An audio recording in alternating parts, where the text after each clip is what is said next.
This is Team Wildlife's presentation from the Forest Online Jan Term through McDaniel College.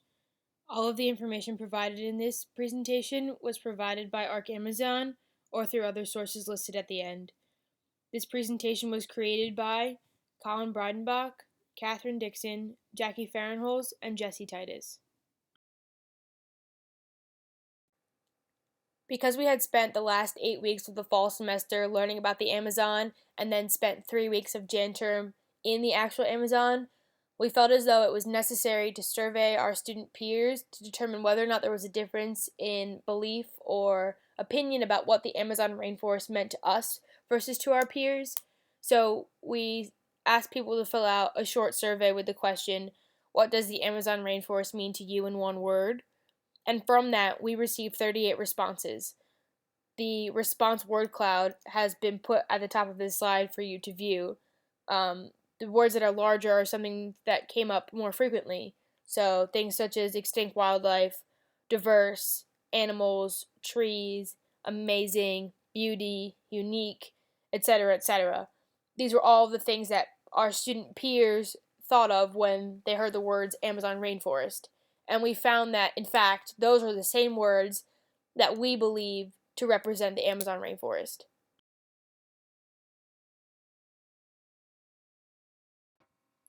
Before visiting the Peruvian Amazon, and once arriving, we initially intended, being Team Wildlife, to talk about the wildlife part of the Amazon rainforest.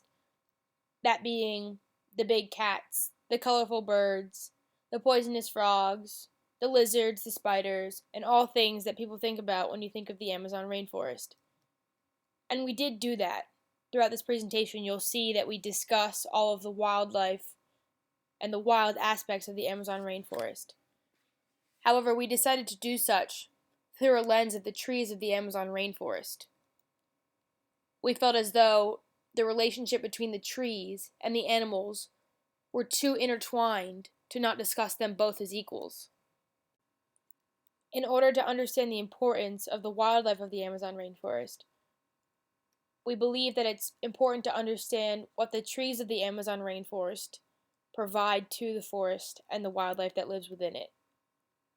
After discussing with our field guide Julio, we determined that the trees represent 5 things within the Amazon rainforest.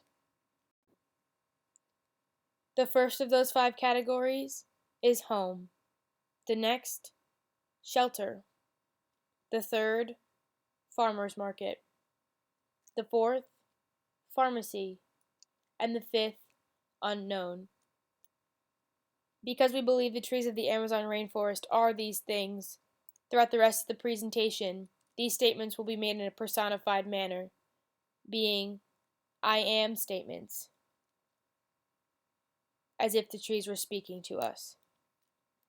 Finally, after consulting our field guide Julio further, we believe that a 6th category was extremely necessary to talk about the conservation of the Amazon rainforest. But it has nothing to do with the Amazon rainforest, but rather the people that are making decisions that influence the way in which the Amazon rainforest can persist. Because of this, we made a problem section, because we are the problem. So for the remainder of our presentation, we decided it would be best if the trees of the Amazon told their stories themselves. The story will follow a chronological sequence of the 6 categories previously presented to you that encompass all that the Amazon rainforest is through the lens of the trees. We are the trees of the Amazon. We are the trees of the Amazon. We are the trees of the Amazon. We are the trees of the Amazon rainforest.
So what we also failed to mention was that rather than there be 6 categories, there's actually 7.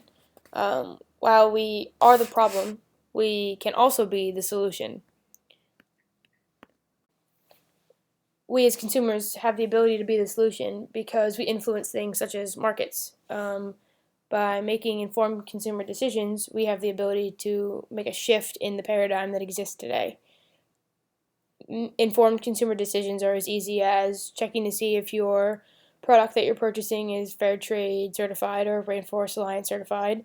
A simple Google search can determine all of the certifications that exist, and you can pinpoint things that are super important to you and use that to make changes in your everyday life.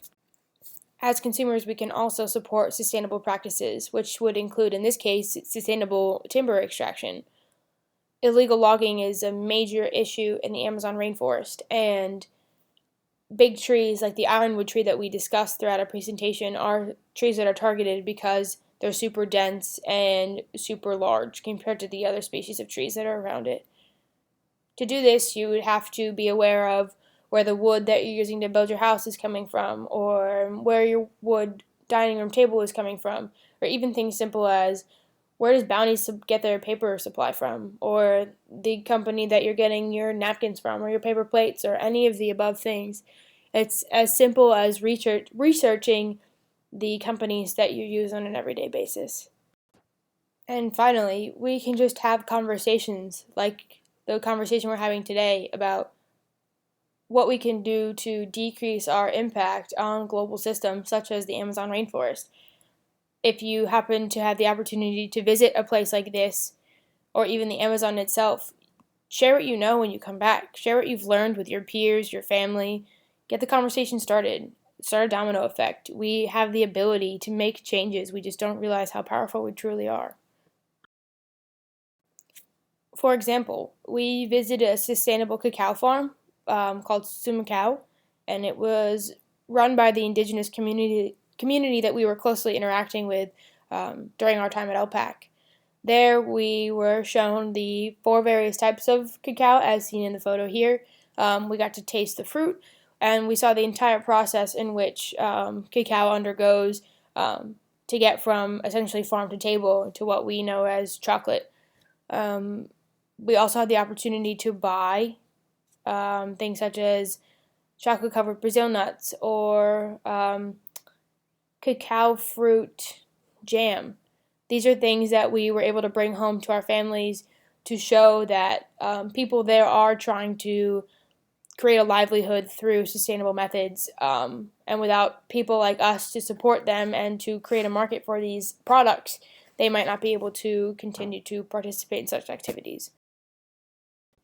We also had the opportunity to visit an indigenous community called Boca Periamanu, which these people were nice enough to house us for a few days, and we got to interact with the community. We got to have the opportunity to play sports with them.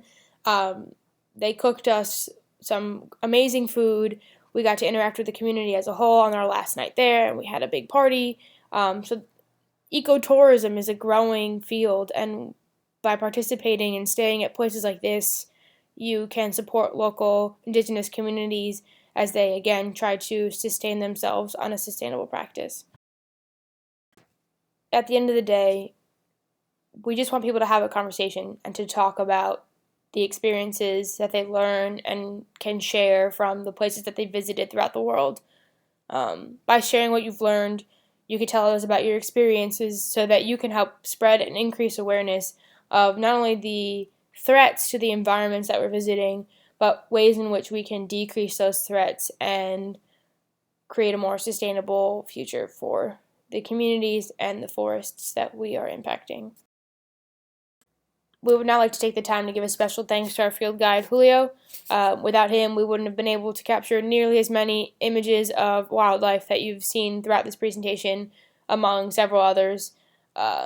And we really got to create a relationship with him throughout our time in the forest with him and learn a lot about his indigenous plant knowledge and various other things. Without the help of LPAC, we also wouldn't have been able to accomplish anything. So we would like to thank ARC Amazon for providing us with housing and food and giving us the opportunity to share the Amazon stories that we have with you today.